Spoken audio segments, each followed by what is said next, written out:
आई लंबानी जी।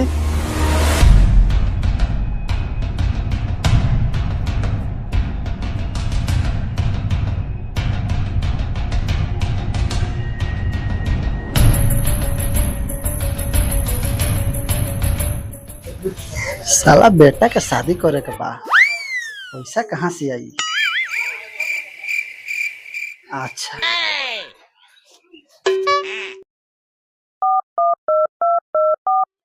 अरे मैनेजर सुनना, रिचार्ज का दाम बढ़ा दे, बेटे का शादी करना है, पैसा कम पड़ रहा है। और सारा कंपनी को बोल दे अपना अपना रिचार्ज का दाम बढ़ा ले, ठीक है? Okay.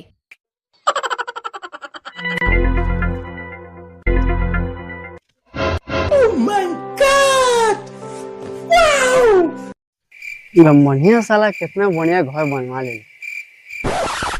रुको चलता नहीं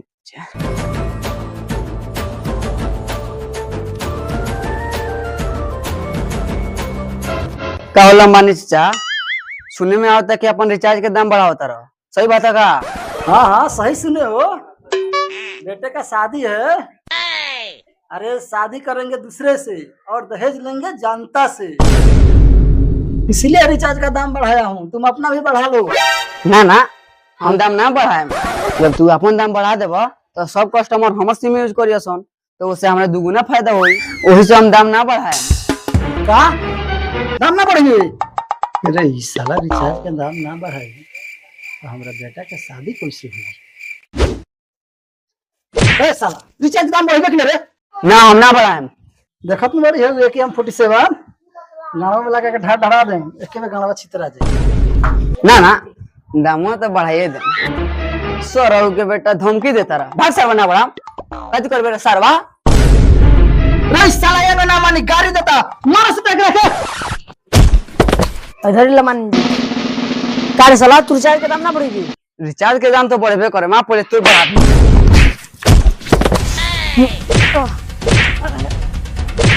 अरे भाई ना ना ना मत बढ़ाई, राउर कंपनी बढ़ाई चाहे मत बढ़ाई।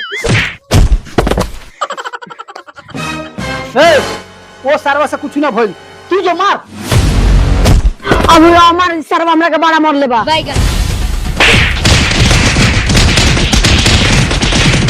छोड़ से सरवा के, और बोल सरवा दाम बढ़ेबे कि ना?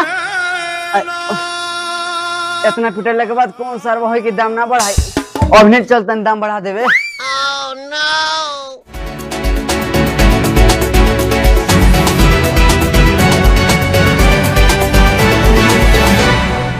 आज का ब्रेकिंग न्यूज।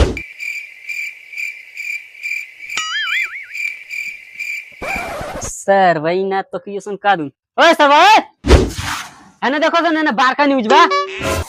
भैया मोदी जी ने उठाले बारन का साले मोदी जी वीडियो ले बारन निकट निकल लंबान जी का फोटो बा। यहाँ तक फ्री रिचार्ज हो जियो के, चूचा देख साला। हाँ तो आज का सबसे बड़ा ब्रेकिंग न्यूज, एक खबर सुन के आपकी फटने वाली है।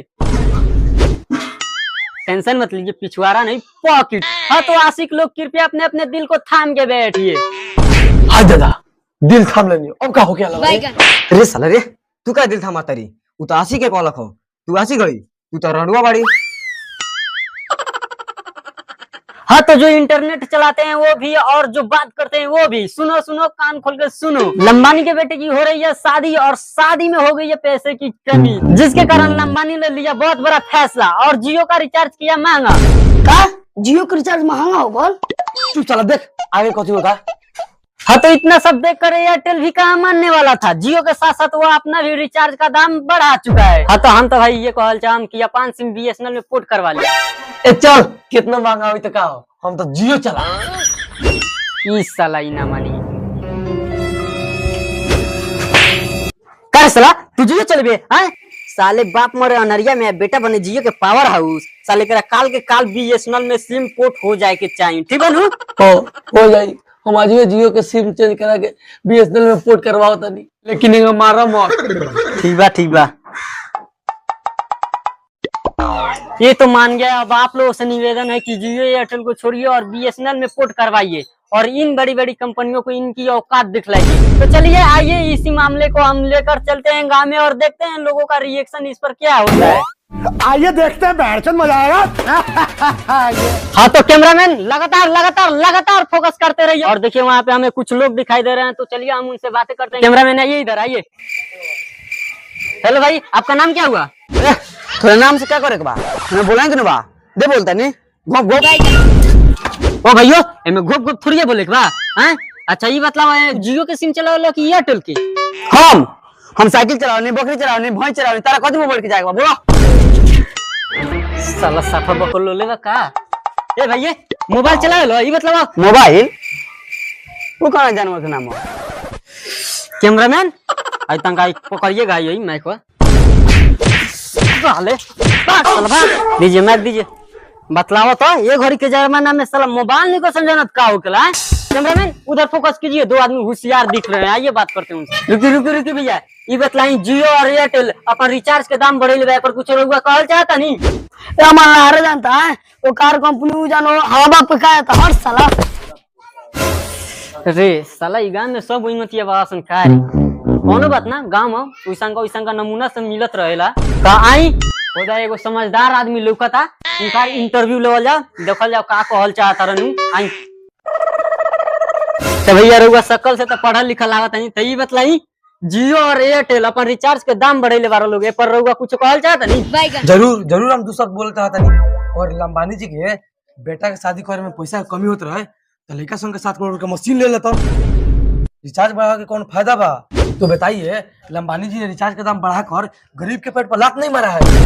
तो जैसे कि आप देख सकते हैं कि लोगों में कितना ज्यादा गुस्सा है, और इस बीच अगर से कोई दूसरा कंपनी आती है तो वो अपना बाजी जरूर मार लेगी। तो हमें पूरा यकीन है कि इस साल BSNL कुछ ना कुछ तो जरूर करेगी।